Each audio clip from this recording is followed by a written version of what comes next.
Imagine a quiet prince, never destined for the throne, yet fate thrusts him into the heart of a kingdom on the brink. From a modest upbringing under palace chandeliers to leading an entire nation through chaos and war, King Albert I of Belgium shattered every royal cliché. Stay tuned to discover how he rose from unexpected heir to legendary Night King, defying invasions, championing reforms, and ultimately facing a tragic fate that still resonates today. Albert Leopold Clément Marie Meinrad was born on April 8, 1875, in the Royal Palace of Brussels. Albert's life was bound by layers of history and obligation. His father was Prince Philippe, the Count of Flanders, and his mother was Princess Marie of Hohenzollern-Sigmaringen, thus anchoring him in a lineage that boasted kings, princesses, and influential nobility across Europe. Being a younger son in a royal family typically sets one on a supporting path, perhaps serving in some ceremonial capacity or taking on specialized roles at court, because the eldest brother is the presumed heir. In Albert's case, he was the third child, hardly in line for the throne. Yet fate intervened in unexpected ways. When Albert was just a teenager, his older brother Baudouin died in 1891, and eventually Albert's uncle, Prince Leopold, also passed away. Almost overnight, the quiet, unassuming prince found himself thrust into the position of heir to the Belgian crown.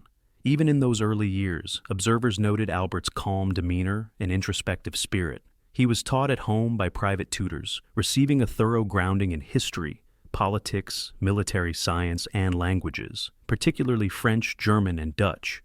Every morning might begin with an exploration of historical campaigns, analyzing the successes and failures of generals long dead. His teachers recounted stories of epic battles, the cunning of statesmen, and the lessons hidden in the rise and fall of empires. Albert's mind soaked up these stories like a sponge. Perhaps more than many royals of his time, he appreciated the nuance of leadership, the intricacies of forging alliances, and the moral responsibilities that come with power. But he wasn't merely a bookish recluse. Albert discovered a deep love for the outdoors, especially mountaineering. Often the young prince could be spotted beneath the Belgian sky, dressed in attire far too practical for a courtly prince, preparing for adventures on rocky terrains. He loved the fresh air, the strain of muscles conquering the incline of a cliff, and the sense of perspective gained when perched high above the world. This passion for climbing would remain a vital part of his life, shining a light on a side of him rarely seen in monarchs. An appetite for challenge that wasn't just metaphorical, but literal, as he scaled treacherous peaks. The more he studied, the more Albert felt it wasn't enough to learn about politics from dusty volumes. He resolved to see the world in all its complexities. In the late 1890s, when he was still a prince, he set out on travels that took him far beyond the palace walls. He journeyed to the United States in 1898, keen to understand the industrial might that was propelling this emerging global power. There, amidst factories and bustling railways, he observed how technology could elevate entire societies, and he thought deeply about how Belgium, small but industrious, might one day harness these same innovations. He would also visit the Congo, Belgium's colonial possession in Central Africa. Led at that time by his uncle, King Leopold II, the Congo was a place of immense exploitation and brutality. Even as a young man, Albert was taken aback by the enormity of the suffering. The methods employed to extract rubber and ivory from the territory were horrifying, and Albert returned home with a determination to see some change. His voice alone couldn't overturn entrenched systems, but these experiences ignited an inner sense of responsibility, a spark of progressive thinking that would remain part of his character. In 1900, Albert made another significant choice. He married Duchess Elizabeth of Bavaria. Their wedding was a source of excitement for the press, but more than that, it was a genuine love match, a rarity in a period where most royal marriages were woven as political alliances. Elizabeth, with her sparkling intellect, background in the arts, and an equally passionate commitment to philanthropic work, was precisely the partner Albert needed. Soon, their family grew with the births of 3 children: Leopold, the future king, Leopold III, Charles, later the Count of Flanders, and Marie-José, who would one day become the Queen of Italy. Anyone who knew Albert and Elizabeth could see a genuine warmth between them, a mutual respect as partners and intellectual equals that brought a breath of fresh air to the Belgian monarchy. Before ascending the throne, Albert carried the title Prince of Belgium. He delved into social issues with an eye for reform. In the halls of power, he was perceived as a promising figure, someone who would modernize Belgian industry, refine the approach to colonial governance, and pay attention to labor conditions. Even so, nothing could prepare him completely for what lay ahead. On December 23, 1909, King Leopold II, Albert's uncle, died. At just 34 years old, Albert stepped into the role of King of the Belgians. The transformation was swift, solemn, and unavoidably daunting. Belgium was a constitutional monarchy, with a legislature and a prime minister, yet the monarch retained significant moral authority. All eyes were fixed on Albert to see whether his reign would signal a departure from Leopold II's more controversial approaches. Early in his reign, Albert made an impression by choosing to maintain a simple lifestyle. While some heads of state cloaked themselves in extravagance, he appeared among the people with minimal pomp. He could be seen riding a horse through city streets or quietly visiting industrial areas to speak with laborers, forging a reputation for empathy and humility. He advocated educational reforms that would become mandatory in 1914, aimed at elevating literacy and professional skills for the broader population. He encouraged improvements in labor conditions, recognizing that the prosperity of a nation lies not solely in the wealth of a few, but in the dignity and well-being of all citizens. People responded with warmth and support, seeing in Albert a monarch who might genuinely unify the country, especially important in a nation split between French-speaking Wallonia and Dutch-speaking Flanders. Then came 1914, the year that would sear Albert's name into world history. In August, German forces violated Belgium's neutrality by invading the country, seeking a quick path to France. Tensions had been mounting across Europe for years, with alliances forming a volatile powder keg. The spark that ignited the First World War forced Belgium onto the center stage of global attention. King Albert I, as he was now officially known, made a fateful decision. Rather than yield to German demands for safe passage, he called upon his army and citizens to resist. The German military was far more numerous and better equipped, but Albert would not submit Belgium to what he perceived as a desecration of sovereignty. This was no mere ceremonial stance. Albert personally took command of the Belgian forces. Picture him standing among his soldiers, often on the front lines, refusing to remain in some distant palace. He wore the same mud-stained uniforms, braved the same bitter nights, and shared their hopes and fears. The Belgian front was punishing, especially in the flooded fields near the Isère River in the west of the country. There, Belgian soldiers labored tirelessly to hold back the German advance, aided by waterlogged trenches and a determination that refused to budge. Albert's presence was electrifying. His men called him the Soldier King, though international admirers would christen him the Night King, a moniker that underscored not only his battlefield bravery, but the chivalrous stance he took to defend his homeland's honor. During the early months of the war, the German juggernaut swept across most of Belgium. Cities fell. Millions of civilians found themselves under occupation. Stories of atrocities emerged, with entire towns devastated to break Belgian resistance. The country's once flourishing infrastructure was laid to waste. If you were a civilian in Brussels or Liège, you might have woken to the boom of artillery or the grim sight of foreign troops in your streets. Despite the heartbreak, Albert never relinquished moral leadership. He communicated with Allied leaders, strategized with French, British, and later American generals, and orchestrated what remained of the Belgian army to hold the final sliver of unconquered land. This unwavering stance made Belgium a powerful symbol of resistance during the war years. Queen Elizabeth also played her part, serving as a nurse and championing relief efforts. From the vantage point of a field hospital, she worked with the wounded, providing emotional support as well as practical care. Whenever soldiers recalled the presence of their king, queen, and the royal family, who refused to flee to safety in some distant land, their spirits lifted. The entire Belgian court had effectively pitched its tent alongside the troops, forging an extraordinary bond between monarchy and citizenry. It was a grueling chapter in Belgium's history, and at times it felt like an entire generation might be consumed by the fires of war. But through every horror, Albert's leadership shone as a beacon of steadfastness. By the war's end in 1918, Belgium lay ravaged. The scenes of devastation were unimaginable.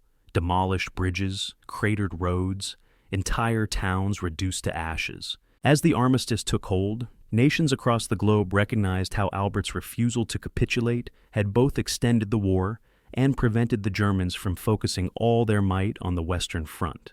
In the negotiations that followed, particularly the Treaty of Versailles in 1919, Belgium demanded reparations.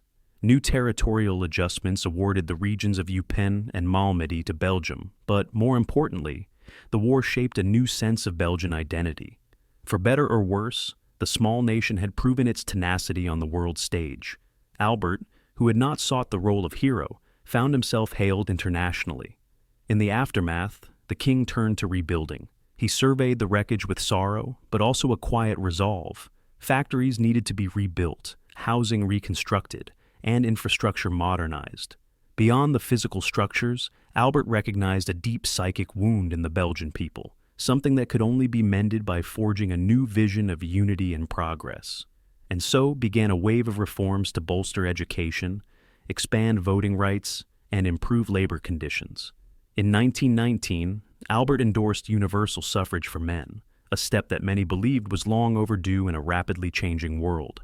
He also continued to support his earlier educational initiatives, believing that every citizen, Walloon, Flemish, or otherwise, deserved the opportunity to learn and thrive.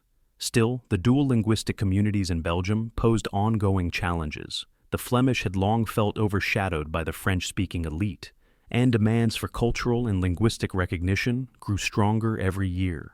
Albert tried to promote reconciliation.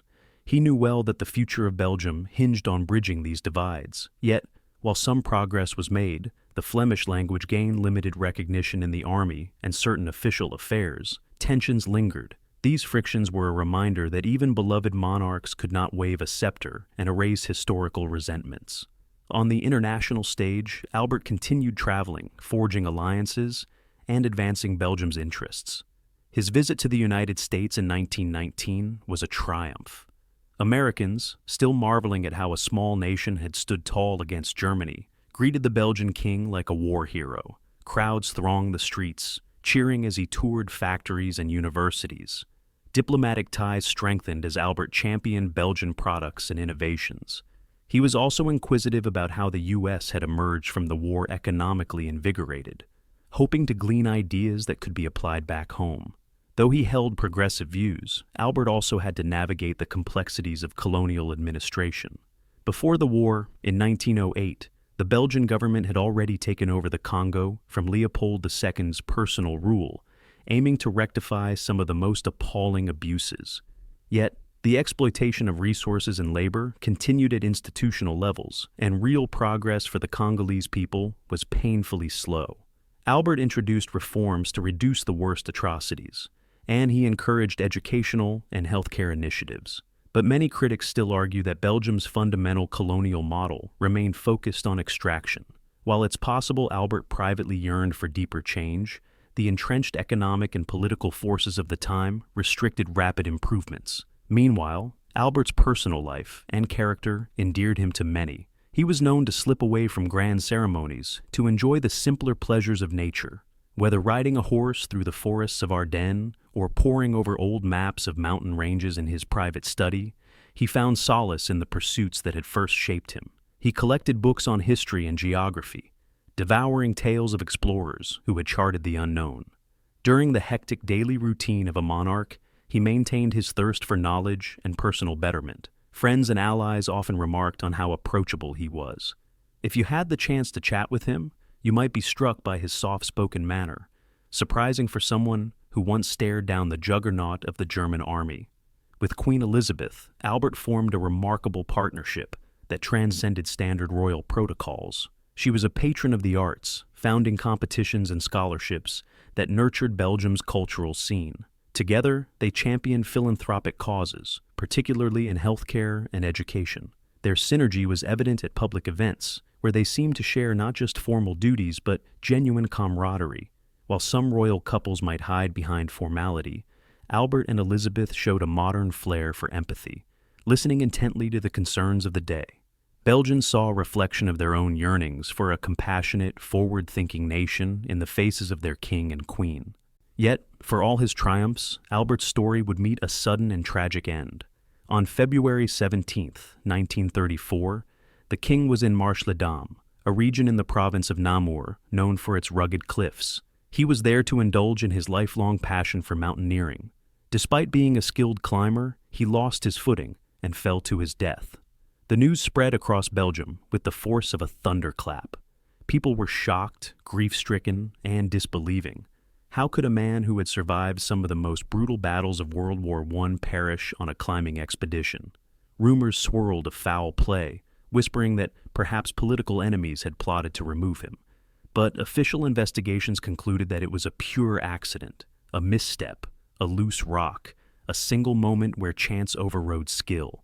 That was enough to end the life of one of Europe's most admired monarchs. His funeral was a solemn affair, filled with both the ceremonial splendor befitting a king and the quiet heartbreak of a family robbed of a beloved husband and father. Crowds lined the streets as the funeral procession made its way to the royal crypt at the Church of Our Lady of Laeken, where Belgian kings and queens are traditionally laid to rest. His casket was draped in the national flag, a silent testament to the unwavering loyalty he had shown. In the hush of that moment, veterans of the war might have recalled glimpses of Albert striding through the trenches, uniform muddied and eyes intent on justice. Citizens of every social class felt the weight of this loss. Even international leaders, from presidents to fellow monarchs, sent their condolences, recognizing that an era had ended. After his death, Leopold III, Albert's eldest son, ascended the throne. He too would face turbulent times, particularly during the Second World War. But the memory of Albert loomed large. At that moment, he was immortalized as an archetype of kingship that transcends pomp and regal ceremony. In his day, kings were still expected to evoke a near mystical awe, and yet Albert had bridged the gap between monarchy and citizen, forging a path of genuine devotion. The streets named after him, the statues erected in his honor, and the references in Belgian history books all highlight a narrative of unwavering bravery and moral fortitude. In telling Albert's story, one must not neglect the personal dimension that truly set him apart. Belgium's king was never content to be an aloof figurehead. His diaries and letters, what few remain accessible to the public, reveal a man of empathy, always scanning for ways to ease social tensions, to uplift living conditions for industrial workers, and to maintain a delicate balance between monarchy and parliamentary governance. He was willing to be an active figure in political affairs, not to accumulate power, but because he believed deeply in unity. Such was his leadership style, not bombastic, but quietly effective, rooted in a sense of duty to common citizens. And so ends the extraordinary story of King Albert I, whose unwavering resolve shaped Belgium's destiny. From courtly scholar to warrior king, he proved that true leadership lies in heart, not just heritage. If you found his journey as captivating as we did, be sure to like, share, and subscribe for more gripping historical stories. Thank you for watching, and remember, sometimes it's those never meant to rule who change the world the most.